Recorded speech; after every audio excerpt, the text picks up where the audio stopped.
wrap up, David, let's just see if some people have some questions to ask. Has anybody questions? Indra? Could you talk a little bit more about credibility?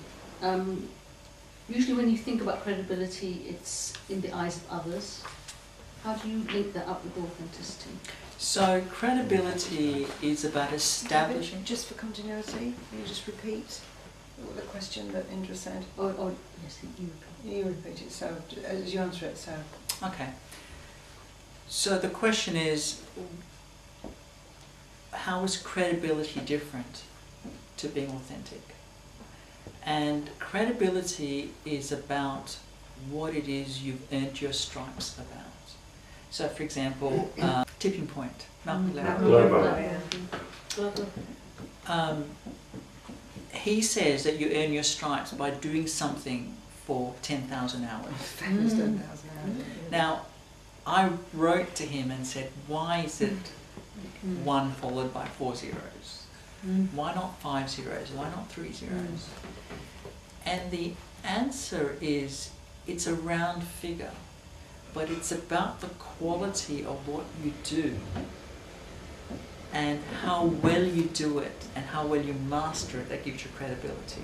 So anyone that you venerate, anyone that you think, wow, that is amazing, they've put in those hours.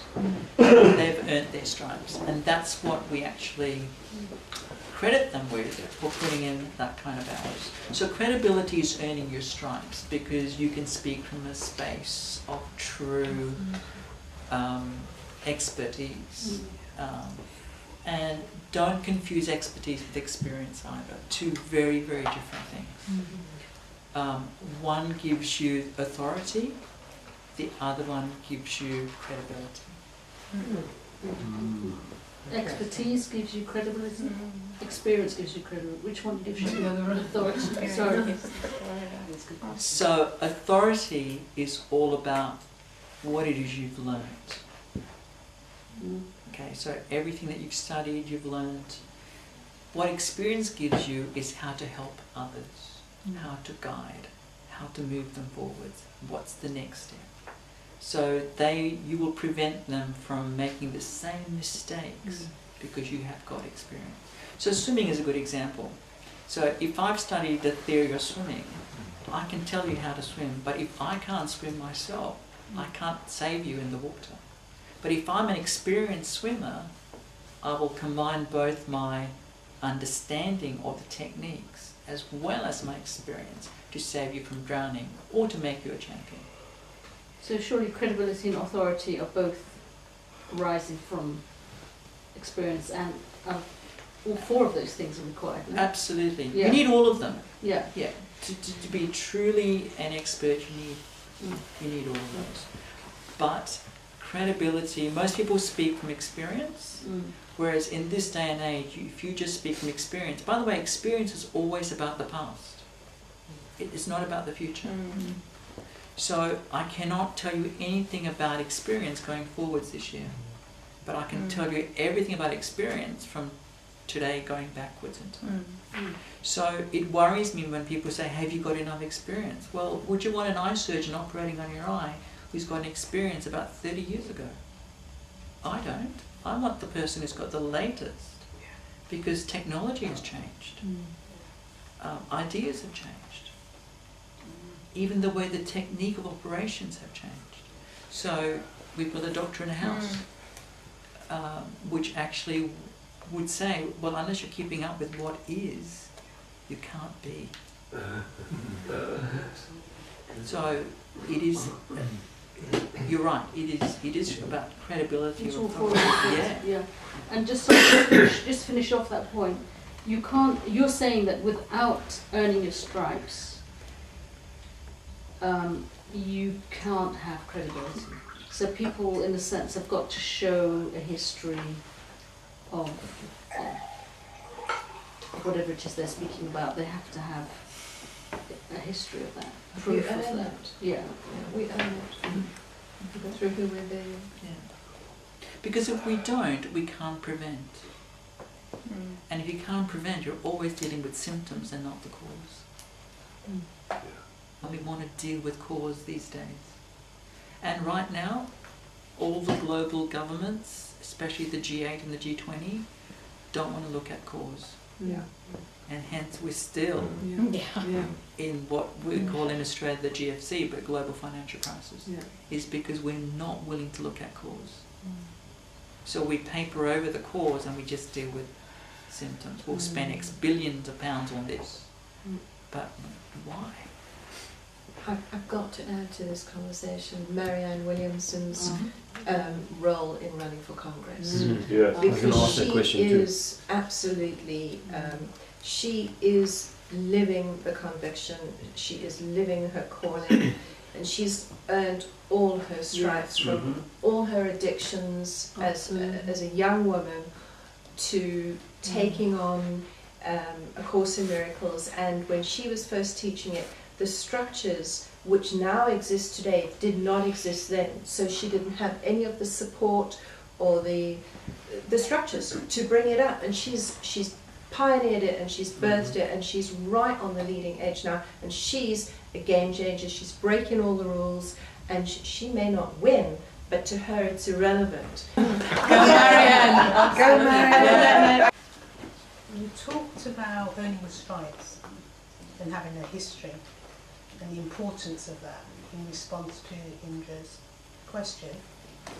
But at the same time, you talked about someone coming out of, wherever they've come out of, that has that latest knowledge that obviously we need, as opposed to someone who's got what was going on 30 years ago. And I don't know if there was whether I didn't understand that or how that kind of works. Okay, so to be an expert, what do you need to do? And to stay at the cutting edge of something, whatever the discipline is, what do you need to do? So expertise is all about what I know and what do I need to be. And I collaborate with other experts in the field to keep me on the cutting edge. So when I'm talking about being someone who is an expert, it's about knowing your area. And you're the only expert in your particular area because you bring a particular slant or a particular perspective to it. Nobody in the world can do what it is you do. And my challenge is you need to find what that is. Find what it is you're good at and then be an expert in that specific space. But the moment you say, oh, but there are thousands of people who do what I do, then you've lost the cutting edge. In other words, you have not pioneered the very edge of what it is you're good at. And you're still searching, or you still need to find it. I personally found that advice from you awesome. It's really so helpful, because I do tend to say, you know, it's only me thinking that, and there are so many other people with so much more experience who have those thoughts, and so I do put myself down in that respect. And then, as you say, but my take on it. Yeah. It's my take on it, and then I think, well, okay, and then I think about my take on the aspect of women's leadership and feminine leadership. It's not because I have experience in corporations, and actually I have, it's just so long ago, and an experience in business. I realise that I've spent 20 years working in the area of home and caring and nourishment, and for me, like cooking tonight, it's just, I just do that, and I forget that I am bringing all my thoughts about business through that prism of looking after people. So it makes my view on things different. And so I found that really helpful, because I do think, oh, they know more than me. and also the female trap of not knowing enough. I see this in other women, and when I talk to them about it, I know I'm speaking to myself, because they're going on another course, they're learning something else. There's never enough. And the space that I know very well is the space of women in their late 40s and 50s reinventing themselves post being in corporate, in the entrepreneurial sector, life experience, or after having a family. And we don't graduate, there's no diploma. So I find a lot of women, as I travel around the world, they don't know when they're ready. and they always think there's more to do. And yet we are so fabulous, we can go out there now. And you know, you're nodding, maybe it's the same for men too, especially in that reinvention phase, but it's so easy to fall into the trap of thinking there's more to learn and I don't know enough. And I think this is the call for women, to step out there now. January the 8th, 2014, the world needs us. With what we've got now is enough. Get out there and do the work. And you were going to end on talking about agents of change, aren't you? Yeah, I was just going to say, if you don't know what it is your calling is, make 2014 the year, or at least the beginning of this journey of at least be a disruptor to people's thinking.